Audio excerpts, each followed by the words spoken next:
A child's favorite color can say a lot about them. For 10-year-old Rebekah Baptiste, it was magenta. In a school project, she wrote a poem about her favorite color. And in another, she wrote about endangered animals. Learning about endangered animals makes me feel sad, she wrote, because these animals should be loved, not harmed. I hope that endangered animals will survive. It's a simple, innocent sentiment from a third grader, just full of the empathy that kids so naturally have. But the awful tragedy is that the person who really needed to be loved, the one who needed to be protected from harm, was Rebekah. The very people who should have been her protectors would become her tormentors, leading to an end so horrific it's hard to imagine. Rebekah Baptiste was found with catastrophic injuries, a traumatic brain injury, a broken spine, and cigarette burns. Her body was covered in bruises. She was severely malnourished, and she showed clear signs of long term abuse and torture. But the most shocking part? When help finally arrived, her father and his girlfriend claimed she had just run away and fallen. The truth, however, was so much worse. This is the full, heartbreaking story of Rebekah Baptiste, a little girl who repeatedly begged for help, and the system that tragically failed to save her. To understand how Rebekah's life ended in a remote, off grid yurt, we first have to go back to Phoenix, where the family lived in an apartment. The warning signs weren't subtle, they were desperate cries for help. As early as 2021, Arizona's Department of Child Safety, or DCS, had contact with the family. Rebekah and her siblings were even temporarily removed from the home before their father, Richard Baptiste, was granted full physical custody in 2022. But the reports of abuse didn't stop. Staff at her school and Power College Prep were so alarmed they called the DCS hotline at least a dozen times. They reported seeing marks on the child, signs of neglect, and the kids being deprived of food. The children would talk about punishments, like being forced to run laps or do planks, but often they'd take it all back the next day. A common and tragic survival tactic for kids, trying to protect their parents, or just a worse punishment. In October of 2022, Rebekah did something drastic, an act of pure desperation. The 9-year-old girl jumped from a window of her family's apartment. She ran to a nearby gas station, found the manager, and begged him, "Save me." When police arrived, she told them her father's girlfriend, Anisha Woods, had hit her with a brush and a belt.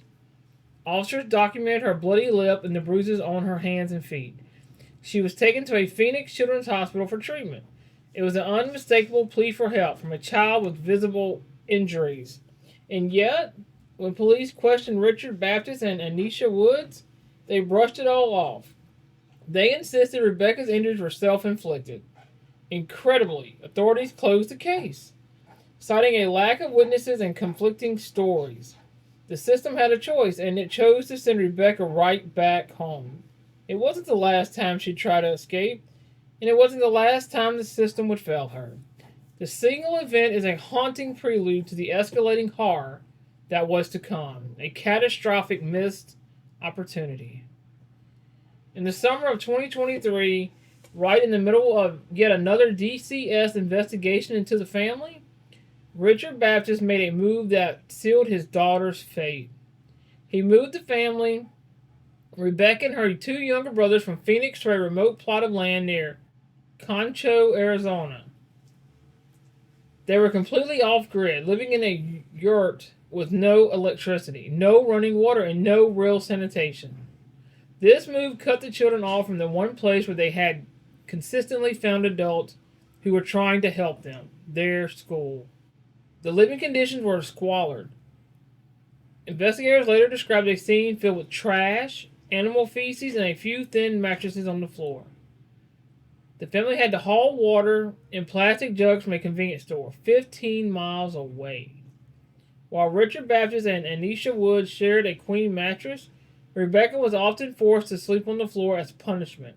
One of her younger brothers later told investigators that he too was beaten and was even missing a toenail. The abuse that had been happening in Phoenix exploded in this isolated environment. On July 22nd, 27th, on July 27th, 2023, Anisha Woods called 911. When sheriff deputies arrived, they found Rebekah unresponsive near a highway. Woods and Baptiste told a story that was full of holes, claiming Rebekah had run away and that her injuries were just from a fall. Body camera footage shows them struggling to answer even basic questions. But first responders and doctors knew immediately this was no fall. Rebekah was too dehydrated and weak to have been able to run, let alone inflict the kind of damage her body showed. How long has it been since you found her unresponsive? We don't know. The neighbor brought her. For us, when did the neighbor bring her? It's 11:48. It had to have been probably close to 11. At least 30. What's your neighbor's name? I don't know. I just moved out here. Most of the people that I know are relatives of my uncle who died. So I'm still getting used to the people. Whose child is that? It's mine. Is that hers too? No, that's my girlfriend. Did you get her ID? No. Her name's Rebekah. I gotta get her ID. Oh, I'm sorry. I thought you were talking about that. You guys might have been closer to Concho. We didn't know Concho had a facility that would be able to handle Well, this. EMS would be closer. That's why I was hauling ass to, was the EMS center down there, past the overpass. What's a good phone number for you?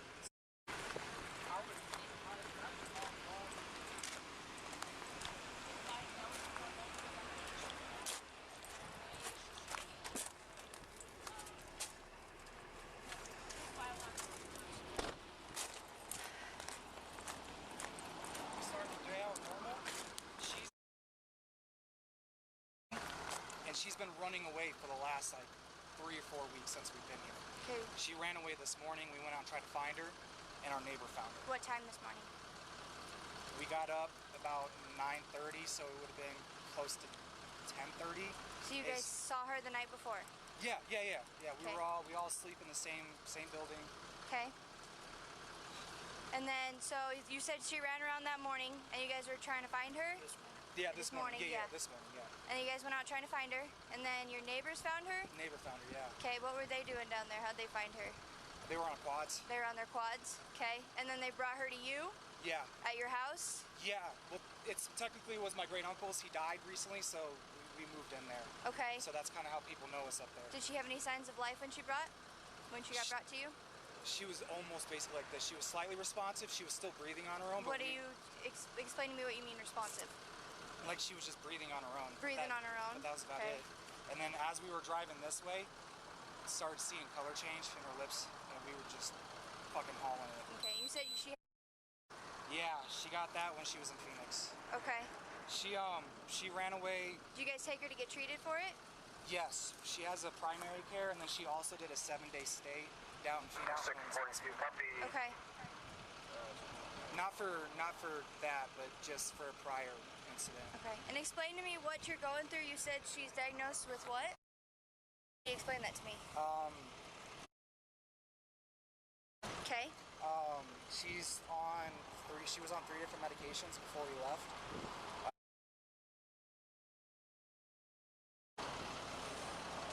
I can't remember the third one right now. But it's been a little bit, but since she's been on her medication since we moved up here. So RB had jumped out of a 2-story window of an apartment complex.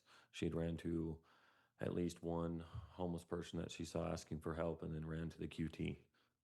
And when she ran, can you describe what the QT is for those who may not know? The Quick Trip convenience store.